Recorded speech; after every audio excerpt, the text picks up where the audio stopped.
But every week we do a different tip of the week where we share some of the different tribal knowledge that we've built up over time. And I think and a lot of this is what's kind of driving my research and stuff that I'm studying. And so, and we've started to have the discussion as we got started earlier today. But today's tip is interest rates effect on housing markets. For many of you guys who have been watching the housing markets over the last 6 months or so, you've seen what effects interest rates can have on a housing market. I think most people would have guessed that we would have seen a big reduction in overall prices. Year over year, we have not seen a big reduction in overall prices, but from our fever pitch time in May and June, we have seen a reduction in prices to where we are in January of 2023. So I want to talk to you about the impact that it's had, and also want to give you some perspective going back in the time machine to the 1970s to see how prior interest rate increases and decreases have impacted the real estate market. So as of January the 12th, rates are somewhere between 6.5% and 7% now. They jumped up to as high as 7%. In some cases, you can get, depending on your credit, can get interest rates as low as 6.5% now. From May, they were at one of their lowest points at about that 3% mark. Now, the impact of that is sales are down 30% 2021 versus 2022. That is as much of a drop as what we saw from, for example, 2006 to 2010. So 2006, 2007, we were selling in the Austin market about 30,000 units a year. 2010, we were selling about 18,000 units a year. So we took about a 30% haircut in that time period. So what that means is for every 1% increase in the interest rate, there's a corresponding 7.5% decrease in sales volume, right? So just take that 3% to the 7%, the 3% interest rate to the 7% interest rate, 4 points there, and I'm not talking basis points here, and then look at that 30% decrease, and you'll be able to get the math and see it go up accordingly. Now, what happens if interest rates go up another point? Now, the Fed has said they're looking at, originally they were looking at 5 being the 5 interest rate, the federal funds rate being the point at which they top out. What have they said over the last several months, though? Oops. It may need to go a little bit higher than that, right? Which is a little scary of a prospect for us who are investing, buying, and selling real estate. So if rates go up another 1%, sales, instead of dropping 30%, might drop 37.5%, which again would be higher than what we experienced, for example, in 2008 versus 2010. If rates go up another 2%, which I think is unlikely, but I would say that nothing is off of, nothing is not an option. So, but if that's the case, we would see sales drop up to 45%, assuming that same interest rate increase to sales drop holds as it has over the last 7 months here. So in contrast to 2010, sales were only down 30% year over year. So what is the Fed said that they want to, what's their number one job? Control inflation, right? Get in that 2 to 3% range. What's their limiting factor? What's going to help them decide that they have, whether inflation is correct at the number that they want or not? What's one of the factors that they're watching? Yes. Unemployment, right? Unemployment is a big factor. Is popularity a factor? And no, that was not in the job description for chairman of the Federal Reserve. Okay, that must be stoic, no matter if people are throwing rotten tomatoes at you at any point, which feels like they're getting close at some point.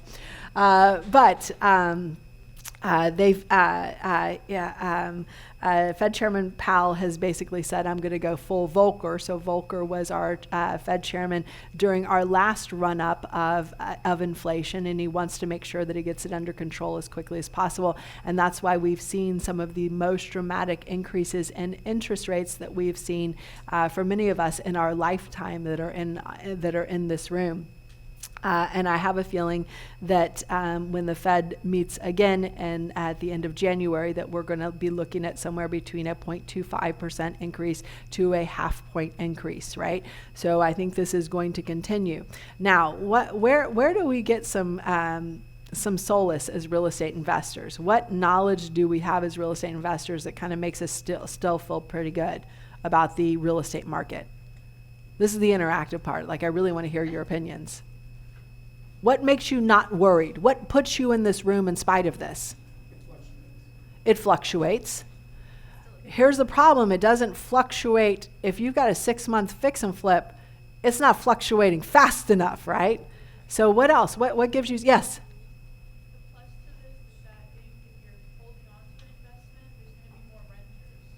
The plus is if you're holding on to it, there's going to be more renters. How many of you guys are landlords in this room besides me? Hasn't it been like the best year ever to be a landlord? Like, it's like 2008, 9, 10, 11, 12. Our rents were flat, like flat. I mean, last year has been going up somewhere between 10, 15, in some markets, in some areas, even 20+%. So it's been a really beautiful time to be a landlord.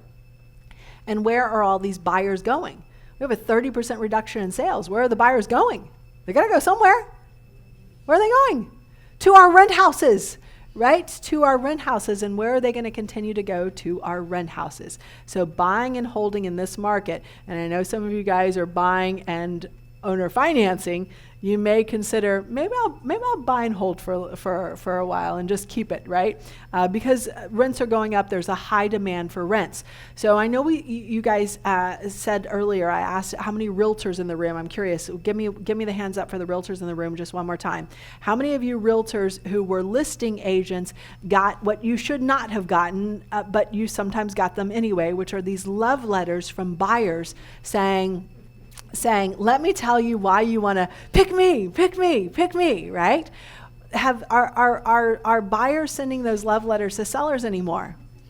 No, we haven't sent those love letters to sellers since probably June, July of 2022, right? But now who's getting those love letters? Landlords are now getting those love letters. The love letters are slightly different. What do they say now? We'll take good care of your property, said no tenant ever, right? What else are they saying? I'm a good tenant. What else are they saying? You know that dog, cat, insert other animal that I picked up to keep me company during COVID?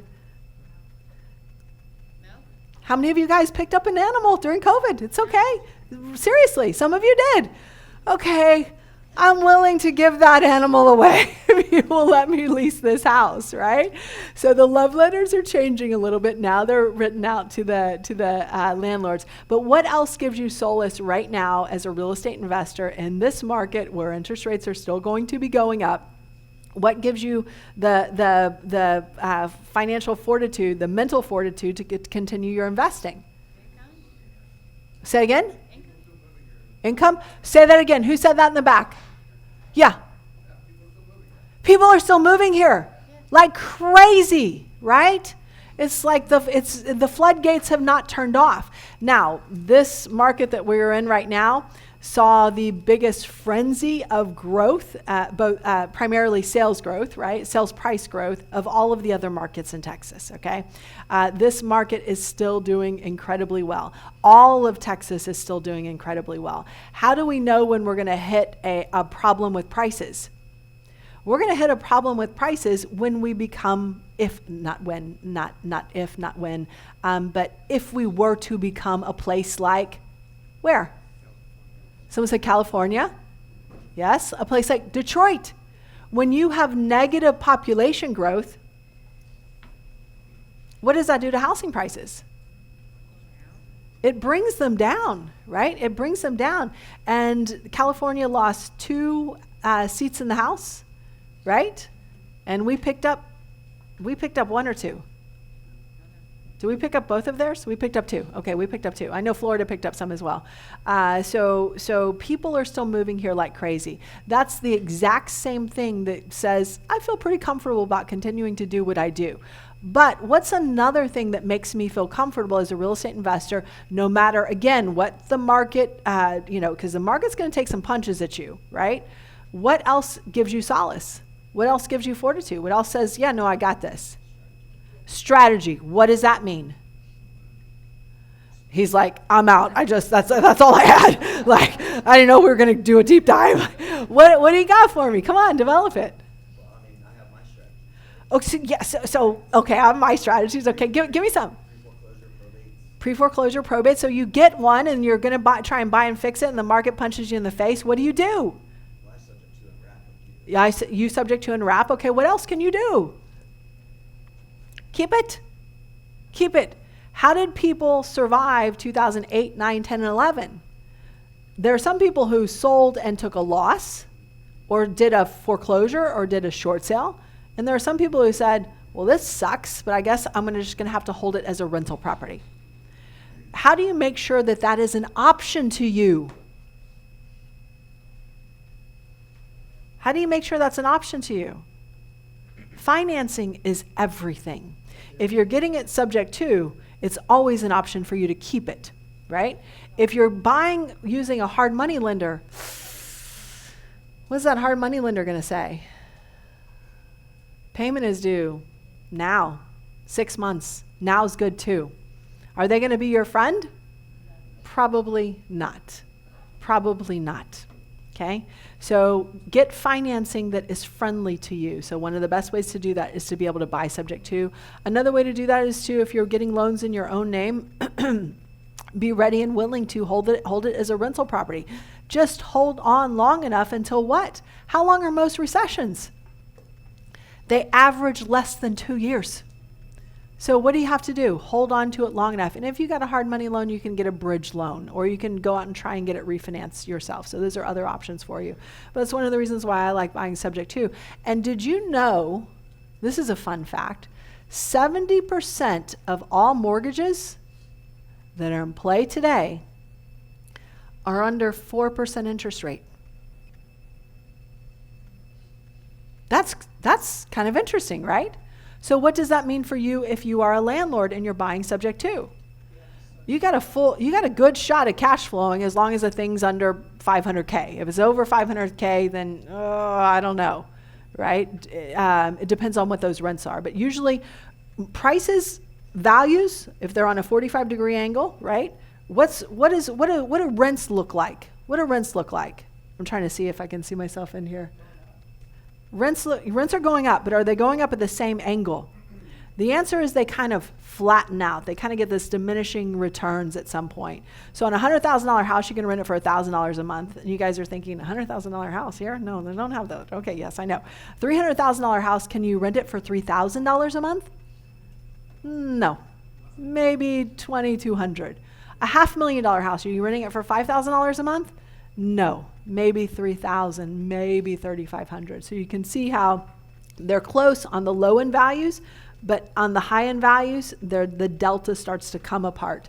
So you have to have backup strategies when the market is changing. And you have to be thinking about that in advance of you actually purchasing that subject property that you are looking at. Because it's hard to say exactly what's going to happen. But the more options that you have as a real estate investor, the better equipped you will be in the event that the market changes. And again, that could be a credit boom, a credit bust, a great recession. That could be a worldwide pandemic. That could be a snowstorm. That could be an ice storm. That could be a hurricane, right? Something is coming for you. It's our job as real estate investors to kind of look into the future and see what those possibilities are and be prepared. So let's talk about interest rate and housing prices, because that might be one of your bigger concerns. So far, and again, I'm going to sound like I'm literally talking out of both sides of my mouth as I say this. So far, year over year, the prices are up, right? So far, year over year, the prices are up. However, that May to December number is not so up. In fact, the May to December number from 2022 to May 2022 to December 2022 actually showed up as a 10% drop. Now, it is common for us to have a drop from May to December. I put some numbers in here for 2020, which was an unusual year for us, 2019 and 2018. If you look at 2019, that's probably, in 2018, that's closer to what that drop looks like. But that drop is not a 10% drop. That drop is closer to a 1% drop. So this is a big change that we're looking at. So where is this going to get you as a real estate investor? In the appraisal. This is going to get you in the appraisal, unless your appraiser is using which comps? The fever pitch comps, which are appraisers are working for you. You're paying them. Are they working for you? No. Who are they working for? They're working for the bank and themselves, yeah. And they want to do what? Cover themselves. Right, so they are very smartly using the most recent comps. So the comps of the prices that we've seen over the last several months. So as I'm talking out of both sides of my mouth, right, in terms of prices being up year over year, prices being down 10%, May to December. As we start to get more into 2023. I'm probably going to start saying in some of the markets around Texas that the prices are down from that fever pitch time point. So do be aware of that. Now, were those gains that we had, especially for us as rental property owners or us as fix and flippers or us as builders, were those real gains that we saw in 2022? Those are paper gains. Those are paper gains. Now, here's the thing. To the seller that you are talking to and negotiating with, what kind of gains were those?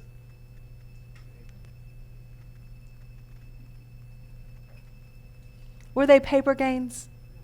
No. What kind of gains were they? They're real. They're real. So for us as real estate investors right now, I want you to understand this concept.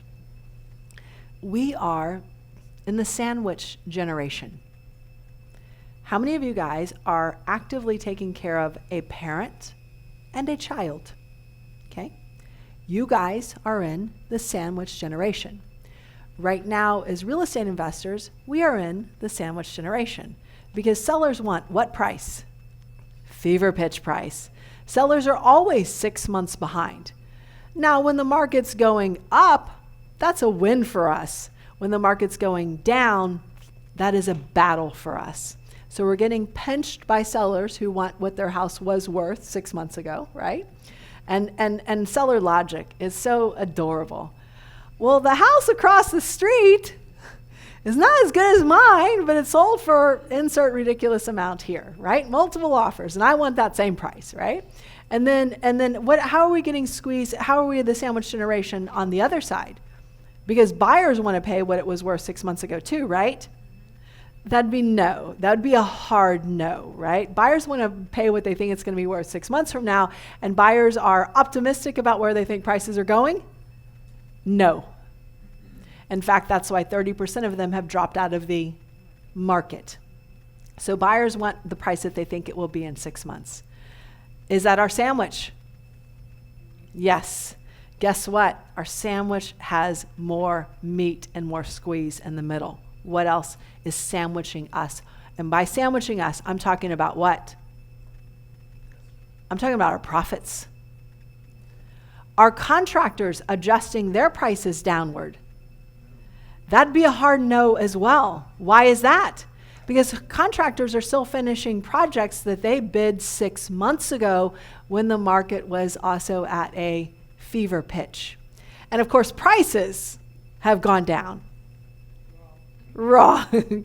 Material costs are also still very high. Now, we're not having the lumber fever pitch that we had in 2020, where some people who had their homes built in 2020 have some of the most expensive, exquisite lumber ever made on the face of this earth, okay?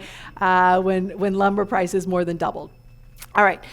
So we're getting pinched. We're getting pinched on all sides. So it's incumbent upon us to, number one, recognize this, understand that it is a disruption, and come up with a solution for that disruption. And some of those solutions might include downshifting into other strategies, holding it and waiting for the market to do what? Do its thing. What is the market's thing?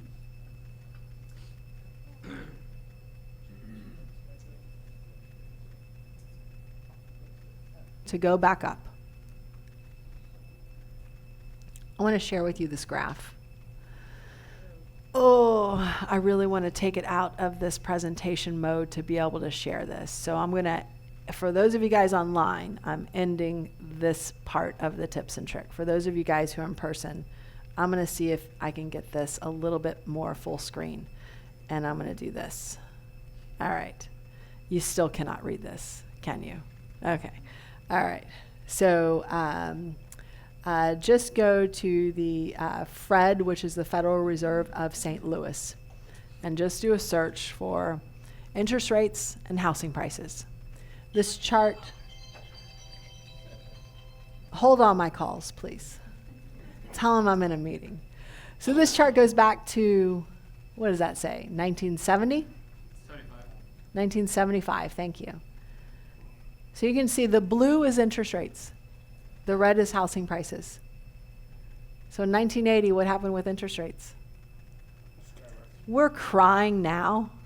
Ask anybody who bought a house in 1980, 1981, 82, 83, 84, and they're going to hand you sandpaper to wipe your tears away, right? Because this is nothing. 7% interest rates. I laugh at you, right? What happened to housing prices when interest rates went that high? Not really. There was a little dip, but it was like a few month dip. And then what happened? Housing prices went back up. And then interest rates got to 18+%. And what happened? There was a little dip, and then housing prices went back up. Typically, there's no correlation. If you were to, who are my statisticians in the room who can like jam an R square number for me really quickly, right?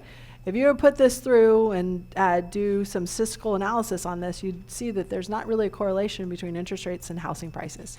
Now, in the 1980s, they raised interest rates over a period of a longer period and at a slower pace than what we are doing it right now, okay?